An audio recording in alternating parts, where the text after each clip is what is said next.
shoes down by the door. I saw you guys at Homegrown here in Dallas recently and was blown away, was floored. And did you try out or Cam, or how did they get you? I had actually stopped doing music for a little bit because I'd broken my ankle and just all this bad stuff had happened back to back, and I was like, okay, this is a sign that I shouldn't be singing anymore. I get a text message from Pat saying, hey, starting this, kind of fun project with Adam. If you're interested, we really need a singer. And I said, I'll come to a rehearsal and jam with you guys and just see how it goes. And after that first rehearsal, I was just like, whoa, I miss this. This is what I'm supposed to be doing. And Ooh, let me fit you.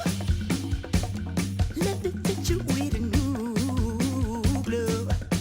Once we get gone, hey, hey. All of us had been in groups before all over Houston, and this was kind of a grouping of people who were kind of like-minded and talented and devoted, so we kind of brought everybody together and made one group. Who was your favorite artist and what was your first record you remember buying? First record I ever bought, I think, on my own was Green Day.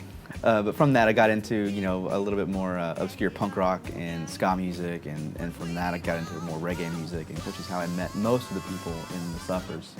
They were in punk rock bands or ska bands or reggae bands. How about you, Cam? my favorite artist is Prince. It went from R&B to rock and roll. I became really obsessed with Robert Plant's voice, and when I did a little research on what he was doing, I found out that he was really into a lot of the Southern gospel singers from the United States, and that's where I grew up and learned how to sing. And so it's like, wait, if I just go to church, I can be Robert Plant. And my mom explained that's not exactly how that works. Oh, let me take away the pain. Those girls before me may have caused.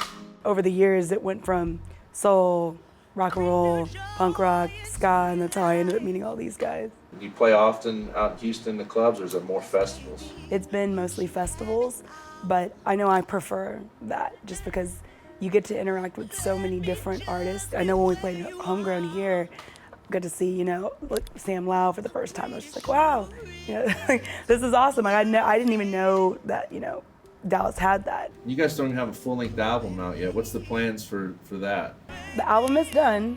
It should be out in January, but right now we're working on album artwork and just making sure that we go through the proper channels to promote it. Do you have any interest in commercials or film? All the films, all the commercials. Soundtrack stuff, but then like full soundtrack. Yeah. Just go ahead and do all the music. And we have so many members, and I think we do a full score. Yeah. Great thing about having 10 people in your band, you've got your horns, you can do it all at once, or you can have just your horns doing something. So thanks a lot, guys. Thank you. Great, thank you. Gave you all you needed, baby. Thank you.